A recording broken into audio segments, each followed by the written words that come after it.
खुशामदीद, आप देख रहे हैं न्यूज़ 18 उर्दू। भारत और इंग्लैंड के बीच खेली जाने वाली 5 टी20 मैचों की सीरीज़ का आगाज़ आज से होने जा रहा है, लेकिन इस मैच से ठीक पहले मुल्क में डोपिंग के खिलाफ काम करने वाली एजेंसी नाडा ने एक बड़ा फैसला लिया है। उसने भारत के कई खिलाड़ियों को अपने रजिस्टर्ड टेस्टिंग पूल में शामिल किया है। इसमें जसप्रीत बुमराह, शुभमन गिल, ऋषभ पंत और सूर्यकुमार यादव समेत 14 खिलाड़ी शामिल हैं।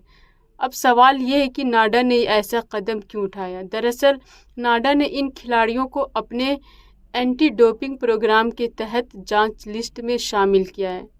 इसके ज़रिए एजेंसी दूसरे एथलीट के बीच डोपिंग को लेकर अवेयरनेस फैलाने की कोशिश करती है। इसके साथ ही इजाज़त दीजिए और बाकी की खबरों के लिए न्यूज़ 18 उर्दू के साथ बने रहिए। शुक्रिया।